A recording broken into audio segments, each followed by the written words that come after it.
She had $22 in her account. $22. That was everything. That was the number standing between her and nothing. And she gave almost all of it away, not to a friend, not to family, to a man sitting on a wet bench outside a gas station on Peachtree Industrial Boulevard. A man nobody else would look at. A man with mud on his boots and a plastic bag at his feet and eyes that had seen things most people don't survive. She pressed $20 into his hand, unfolded it carefully, made sure he could feel it. He looked at the money, then he looked at her, and he said something she would carry for the rest of her life. Then she walked away. 3 days later, her phone rang. Unknown number. She almost didn't answer. She got those calls. Debt collectors, the hospital billing department chasing her mother's surgery balance, people calling to remind her that life was hard. But something made her answer.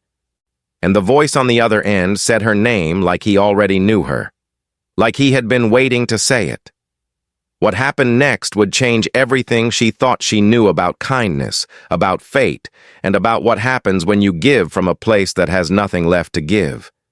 This is the story of Adaeze Okonkwo, and this is the story of what $20 bought. Her alarm went off at 4:47 a.m., not 4:45, not 5 o'clock. 4:47 exactly, the precise amount of time she needed to shower, dress, pack her lunch, and reach the MARTA station on Glenwood Avenue before the 5:22 train.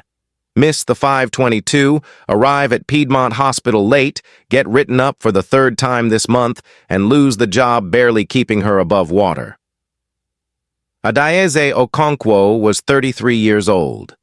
She had her mother's eyes, deep brown, slightly tilted, the kind that made strangers trust her with things they hadn't planned on saying out loud. She kept her hair in a low bun during the week, and she let it out on Sundays.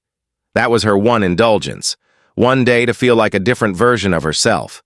She had 2 jobs, patient care technician at Piedmont Hospital, 6 to 2, 5 days a week, evenings at a pharmacy on Candler Road. Between them, she covered rent in Decatur, her mother's medications in Houston, the car note on her 2016 Honda, and not much else. Every month she sent money home. Real money. And the kind that left a mark on her own account, because her mother was 61, diabetic, barely mobile, living alone in a small house in Houston with a landlord who raised the rent without fail every year. That Tuesday morning she dressed in the dark, black scrubs, white sneakers, the gold cross her mother had pressed into her hand when she left Houston. So God knows where to find you. She ate half a banana over the sink, checked her phone, $22.14. A payday was Friday. Today was Tuesday. She had done this math before. She would do it again. She caught the 5:22. She arrived at Piedmont at 6:11, 1 minute early. She allowed herself a small moment of satisfaction, the particular satisfaction of beating the thing that is always trying to beat you. Then she went to work. Her shift that Tuesday was harder than most. Room 412 had a man who had stopped believing he was going to leave. Mr. Emmanuel Adeyemi, 67, Nigerian born, 3 weeks in that bed, watching his hands shake. The only person he talked to openly was Adaeze. She spoke Yoruba on the days his English failed him, and she never seemed to be in a rush in his room even when she was. That Tuesday, he held her hand when she came to check his vitals. Just held it. Didn't say anything. She let him. 2 full minutes, because 2 minutes was something she could give. At lunch, she sat with a 24-year-old woman in room 419 who had come in expecting food poisoning and found out it was something far worse. Family couldn't arrive until Thursday. She had been crying for 20 hours. Adaeze sat with her during her break, talked about nothing important, about Atlanta traffic and jollof rice, and a dog she used to have named Biscuit, until the young woman stopped shaking quite so badly. Adaeze ate her rice standing up at 1:55 p.m., 5 minutes before her shift ended. She left 7 minutes late. She walked fast to catch the bus to the pharmacy. The gas station on Peachtree Industrial was not on her route. 3 blocks out of the way, past the underpass, in a direction she had no business going if she wanted the 231. But that Tuesday, she went that way. She would think about this later, the mechanics of the decision, and she would not be able to explain it. She saw him 10 steps from the entrance, and he was on the wooden bench outside. Brown jacket too light for November, dried mud on his knees, boots that had seen significant years, a plastic bag between his feet, a foam cup held with both hands. He wasn't asking for anything, not looking at anyone, just sitting, the way a person sits when they are very tired and have nowhere better to be. People walked past him like he was furniture. Adaeze stopped. She walked over. "Excuse me, sir. Are you okay?" He looked up. But his eyes were dark brown and sharp, not the clouded eyes she expected. Alert, watching. "I'm fine," he said, deep voice, a faint West African accent underneath the American cadence. "Are you waiting for someone?" "No." She stood there for a beat. Then she reached into her jacket. She had a 20 and a 2. She took out the 20. "Please take this," she said. He looked at the money but didn't reach for it. "You don't need to do that." "I know I don't need to. I want to." He studied her face. Whatever he was looking for, he found it. He reached out and took the 20. Carefully. The way you take something that matters. "Thank you," he said. Then he said, "You gave from nothing. That is the kind of thing that doesn't go unnoticed." She didn't know what to say to that. She smiled, said, "Have a good evening, sir," turned and walked toward the bus stop. She missed the 2:31 by 4 minutes, and she stood at the stop with $2 in her pocket and aching feet and the November wind finding every gap in her jacket. And she thought about what he had said. You gave from nothing. That is the kind of thing that doesn't go unnoticed. Those words stayed with her through the bus ride, through the pharmacy shift, through the bowl of rice at 9:45 p.m., through the moment she fell asleep. His name was Adaeze. He was 69 years old, born in Enugu, Nigeria. The third son of a school teacher and a market woman who had put all 4 of her children through university through pure force of financial will. He had studied economics in Nigeria, gone to London for his master's, returned home and worked banking for 10 years before a piece of land in Lagos that everyone called worthless turned out to be exactly where a telecommunications company needed to build a tower. That was the first million. The second came faster. By 45, sub-million had become a small word in the context of his finances. He built infrastructure, logistics, energy, invested across West Africa, East Africa, and eventually the United States. He had offices in Lagos, London, and now, as of 8 months ago, a newly acquired building in Midtown Atlanta being converted into the headquarters of the Ease Foundation. The foundation's purpose: find and fund extraordinary people doing ordinary work in American cities, people who had been passed over, and people building something real with no resources and no recognition. At 65, he had come most of the way through a heart attack, 3 months in a hospital bed. The kind of clarity that comes from nearly dying had left him ruthlessly focused on what mattered. He didn't want nonprofit professionals with polished grant proposals. He had interviewed 14 of those. They were fine. None of them were right. He needed someone who understood what it felt like to have nothing, and someone who gave anyway. Someone whose kindness was not a strategy, but simply the way they moved through the world. He asked his head of operations, a young man named Emeka, to set up what Emeka called, not entirely approvingly, the test. 3 days. Obinna undercover in worn clothes, positioned in different parts of Atlanta. Buckhead, Midtown, Decatur. Watching who stopped. Day 1, a Buckhead. A woman in a white Range Rover rolled down her window and told him to move along before I call someone. Day 2, Midtown. A young man offered half a sandwich, then got nervous and left when Obinna tried to start a conversation. Kindness with conditions. Common enough. Day 3, Tuesday, the gas station on Peachtree Industrial. He had been there 2 hours when Adaeze walked by. He noticed her from a distance, the speed of her walk, and the clock against her energy of someone with somewhere to be. He watched her hesitate. Stop. Turn. Come toward him. He noted the hospital badge on her pocket, the worn sneakers, the careful way she held herself, not broken, just managed. The posture of someone carrying a great deal quietly. When she reached into her pocket and produced $20 from an account he would later confirm had 22, he felt something he had not felt in a very long time. Certainty. And he had met generous people. He had met philanthropists who gave millions and crushed competitors with the other hand. Performers, strategists, people who were kind when it cost nothing. This woman was giving him $20 from an account with 22. She wasn't calculating. She couldn't not give. It was simply what she did. After she walked away, he watched her check her phone at the corner with a small expression that told him she'd missed her bus and was adjusting. Just adjusting. No complaint. And he took out the real phone from the inside pocket of the worn jacket. He called Emeka. I found her, he said. Wednesday was worse than Tuesday. They often were. The car made a grinding noise near the left rear wheel on the way to Marta. She filed it under things that need money I don't have and kept driving. Mr. Adeyemi had been moved to the ICU overnight. She found out when she arrived and found a different patient in his bed.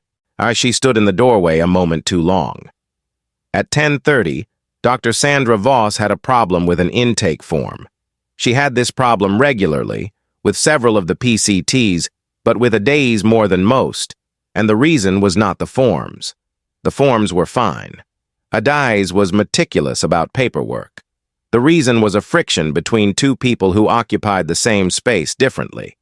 Dr. Voss had a particular way of speaking to support staff that stopped just short of what you could formally report. Just short. Okonkwo, the medication reconciliation. You missed the secondary allergy field again. Adaeze looked at the form. She had not missed it. She had filled it in herself at 7:15 that morning. Dr. Voss, I filled that in. You can see it right there. Secondary allergy, penicillin derivative noted.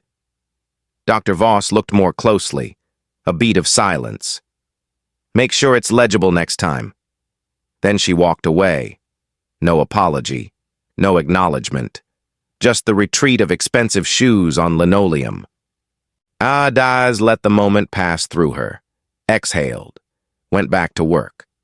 This was a discipline she had developed over years. Not numbness, but a practiced letting go. The way a person learns not to drown in water they can't avoid. She checked her account at 5:48 p.m. $2.14. She had absent-mindedly used her card at the hospital vending machine for $1.50. $2.14 until Friday.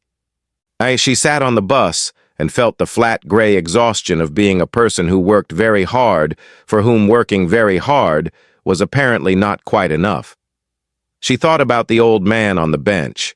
She hoped the $20 had bought him something warm. That night, she called her mother, and they talked 40 minutes about nothing important.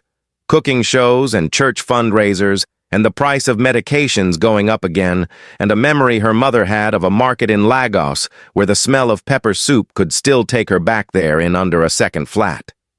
She went to bed at 9:30. Her phone rang at 9:47. Unknown number. She almost didn't answer. She answered. Is this Adaeze Okonkwo?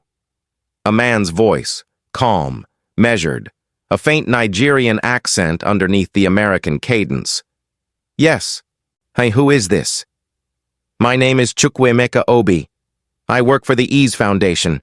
I'm calling on behalf of Mr. Obinna Eze. I believe you met Mr. Eze yesterday afternoon, outside a gas station on Peachtree Industrial Boulevard. She sat up. The man on the bench, she said. Yes. Is he okay? There was a brief pause, like the question was unexpected. He's very well, thank you. Ms. Okonkwo, Mr. Ease would like to meet with you. He has a proposal to discuss in person. Would you be available Friday morning? A proposal. I'd rather Mr. Adaeze explain the details himself. But I want to be transparent with you. He asked me specifically to tell you that you were the only person in 3 days in this city who stopped. She looked at the ceiling of her small bedroom, the water stain the landlord had promised to fix 6 months ago. The only person, Emeka repeated. Friday morning, she said. What time? 10 a.m. I'll send you the address. I'm midtown. She set the phone down, lay back against the pillow. Then she did something she almost never did at 10 o'clock on a Wednesday night. She picked up her phone and typed the name into Google. The first result was a Forbes article. She read the headline. She read it again. She put the phone down, picked it up, read it a third time. Then she sat up in her dark apartment in Decatur, Georgia, with $2.14 to her name, and laughed, out loud, alone, into the dark. Not because anything was funny, because sometimes the universe does something so perfectly timed that all you can do is laugh. She left at 8:40, not a MARTA morning.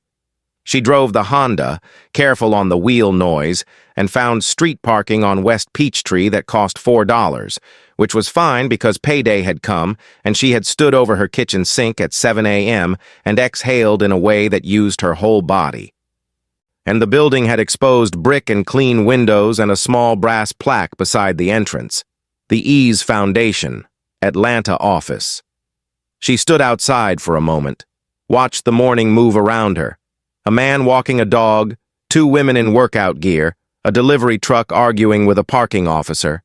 Then she went in. The lobby was warm, hardwood floors, a receptionist who said, Ms. Okonkwo, before she had even spoken, and offered water, and Adaeze sat near the window and looked at her hands.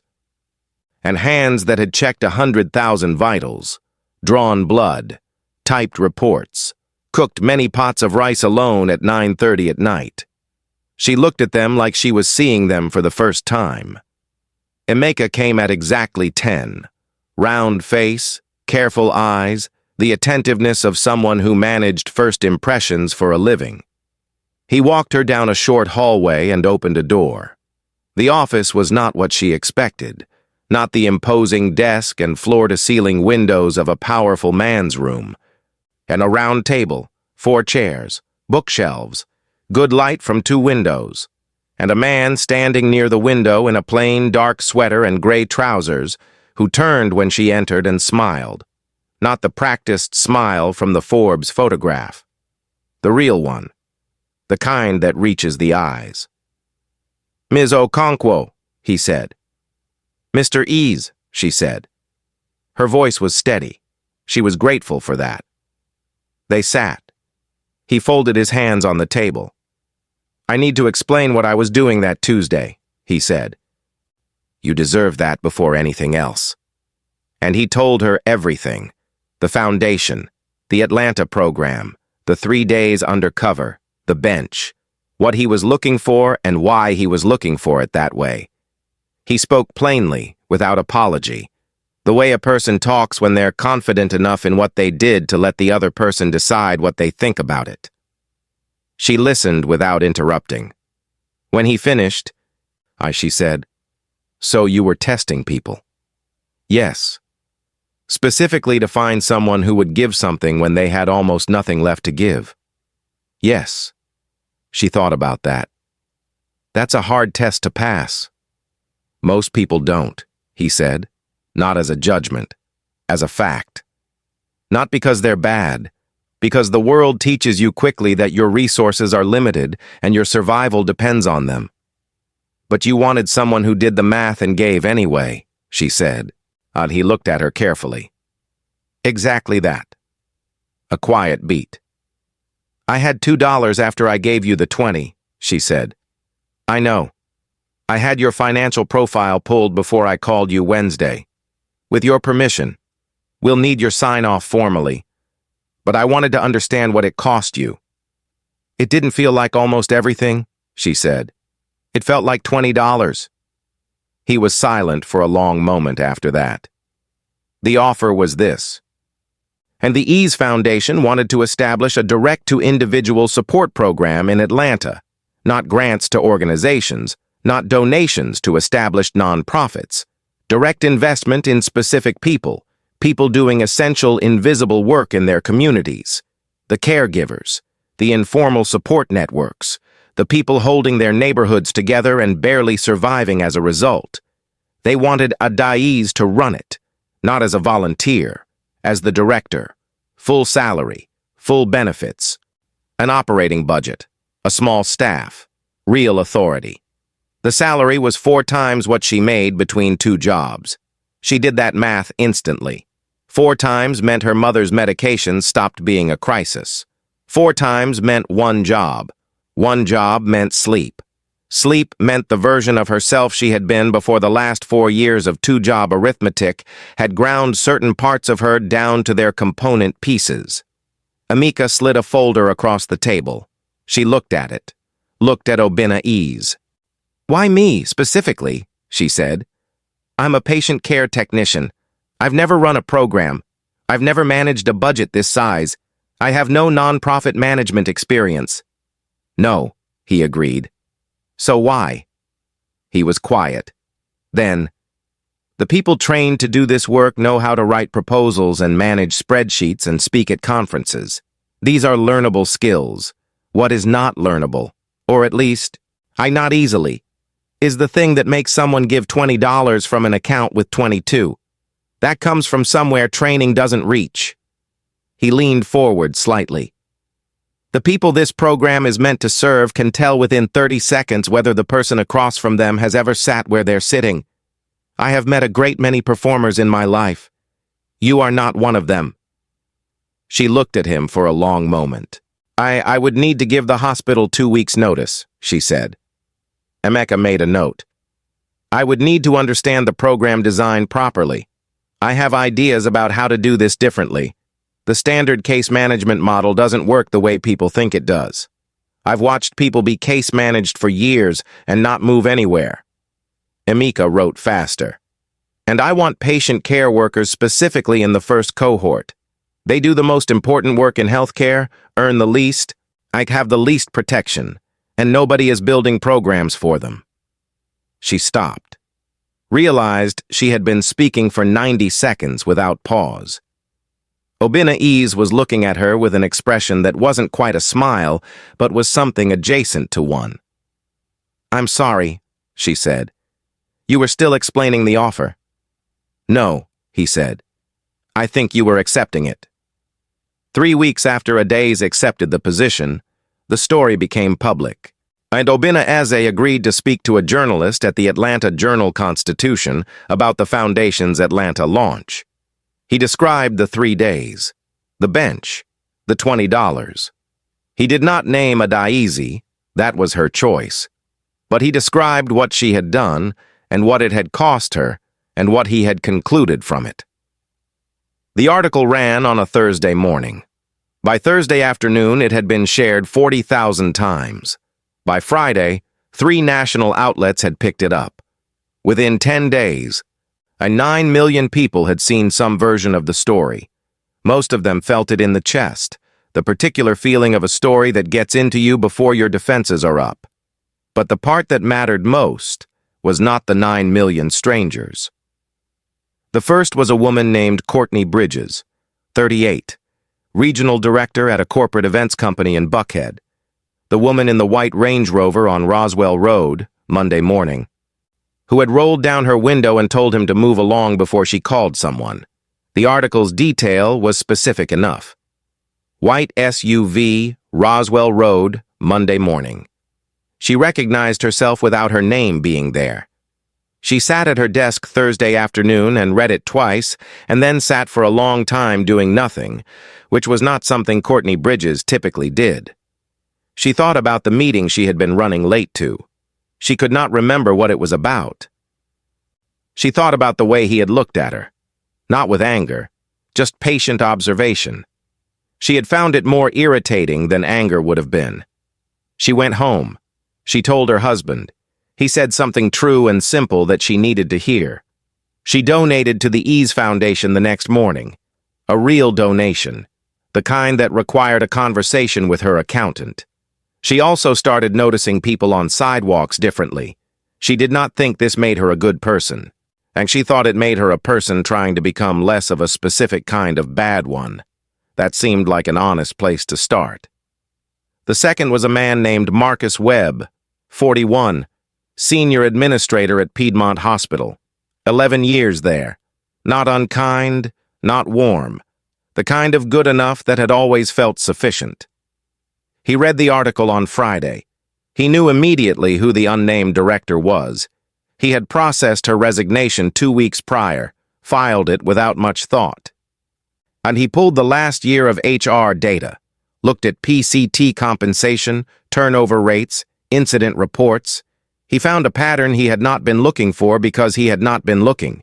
He started a working group, brought in Marlene, the Haitian-American nurse, because someone mentioned she had thoughts. Brought in 2 PCTs. Let them talk. He took notes. He did not speak for most of the first meeting. Some things began to change, slowly, imperfectly, in the messy, incremental, a sometimes backsliding way that real things actually change when the people inside a system start to see it. And Adaeze? Adaeze started the first Monday of December. Her office was in the building on West Peachtree Street. Exposed brick, good windows. A team, Amika part-time, a policy analyst named Zainab, who was brilliant and practical in equal measure, and a program coordinator named Dion, who had grown up in Vine City and knew every community organization within 6 miles by name. A personality and coffee preference. She spent the first 2 weeks listening. She talked to community health workers and home care aides and school bus drivers and the women running informal child care networks in Clarkston and Hapeville. She talked to people doing essential work for nothing or close to nothing, the invisible load-bearing walls of their neighborhoods. She took notes, asked questions, listened the way her mother had taught her to listen, not waiting for her turn to speak, but actually receiving what the other person was saying. Then she built the program, not from a template, from what she had heard. On the last Friday of December, Adaeze came to see the office. He walked slowly through the space, looked at the whiteboard walls covered in Adaeze's notes, names, connections, circles, and arrows, the map of a city's invisible support system laid out like a nervous system. And he stopped at the mission statement she had written in marker at the top of the main board. We find the people holding everything up. We hold them up instead. He stood in front of it for a long time. Then he turned. Adaeze was in the doorway, coffee in hand, watching him. "Is it what you expected?" she asked.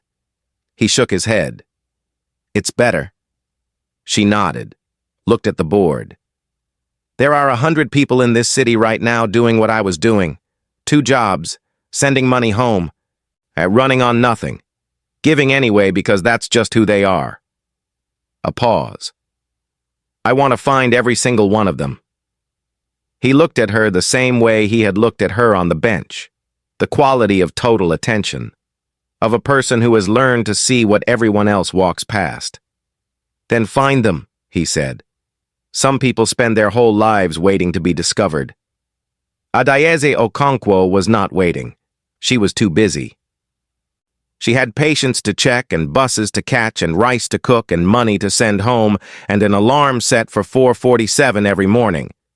She was just living the way she had always lived, giving what she had, being the kind of person that other people leave feeling steadier than when they arrived. She did not give that $20 as an investment. She gave it because it was November and there was a man on a bench who looked cold, and she had $20 in her pocket and the math felt simple. And that's the thing about people like Adaeze.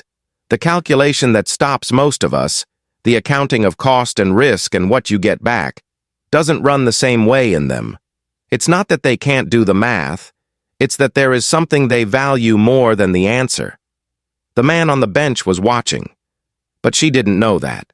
She would have given the $20 anyway. That is the whole point. That has always been the whole point. Fate is not magic, not luck, and not supernatural reward for the deserving. Fate is the accumulated consequence of who you are when nobody is watching. The woman in the Range Rover was also watched, not by Adaeze, but by the logic of what she was building in herself, one small choice at a time. Marcus Webb's working group is still meeting. Mr. Adeyemi went home in January. The young woman from room 419 sent Adaeze a card at the hospital after she was discharged. By the time it arrived, Adaeze was already gone, and Marlene forwarded it to her new address. It said, "I don't know your name, but you sat with me when I was afraid, and I have not forgotten it. I hope life is being good to you." Life was being good to her. Life had been good to her, in the ways that count, the ways her mother taught her to count, for a long time. The bank statement had just caught up. On the desk in her office on West Peachtree Street, in a small frame next to her computer, is a piece of paper with a number written in her own handwriting. $22.14. Just to remember where the math started. Just to remember that the kind of giving that changes things is never the kind you can afford. It's the kind you do anyway. This is Fate and Folly. Every story starts with a choice someone makes when no one is watching.